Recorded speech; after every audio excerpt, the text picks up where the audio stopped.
Okay, so far we've used the keyboard key presses to do controls. We've used the mouse button presses to initiate controls, but we have not used the actual mouse movement, the left, right, and up, down movement.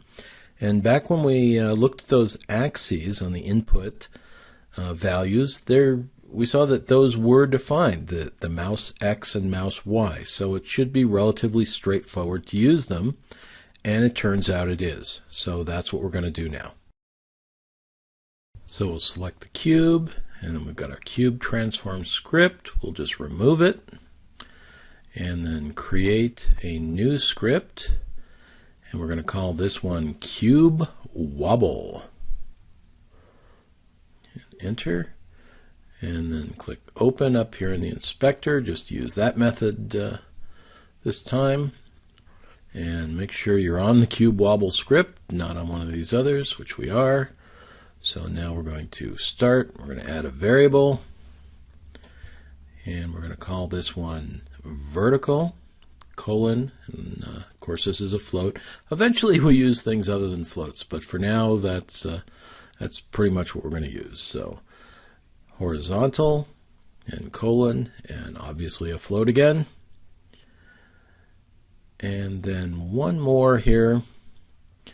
And this one, the input that comes in for the mouse is just how much it's moved since the last game cycle, which won't be much. So we're going to have a mouse multiplier, which of course is a float. And we're going to give this an initial value of 20, see how that works. We may want to change it, and so these are all external. First two wouldn't have to be, but we really want the multiplier to be. So then come in here in the update function, and we are using update. So vertical is equal to input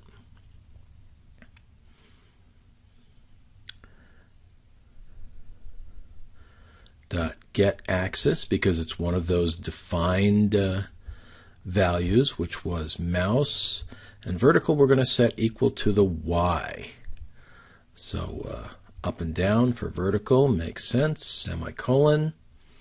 So then next line, horizontal. These are just our variables, so we're just loading the values from the mouse. So input dot get axis, and open paren, double quote, mouse X. So now our mouse X and Y movements have been loaded into these variables. So now we need to multiply them. We'll use one of our little shorthand methods here. So vertical plus equals vertical times mouse multiplier. So we're going to say whatever it was, we're just going to add that same amount times the multiplier. Could do this a number of ways. This is as much as anything being done just to show you how to use these shorthand math operations. So horizontal plus equals horizontal times mouse multiplier. So now hopefully we have some values that'll give us reasonable amounts of movements. If not, we can come back in and change that multiplier to a bigger or smaller number. So now transform.rotate. And now we have two different axes for rotation. So we have vertical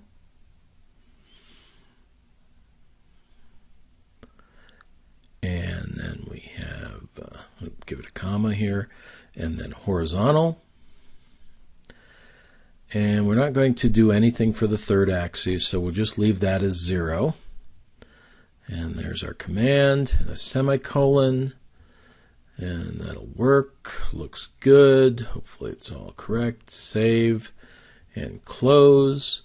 Then take the Cube Wobble script and attach it to the cube. Click the cube so we can look. There it is. There's our values. Let's run it and see if it works. And it does. Just automatically start moving the mouse and up and down and left and right. And how about that? Now there's there we can use click there. See, that works too. There's something about rotation though. Eventually you'll start to look at, and we mentioned this briefly in the book. There's actually two different standards for rotation.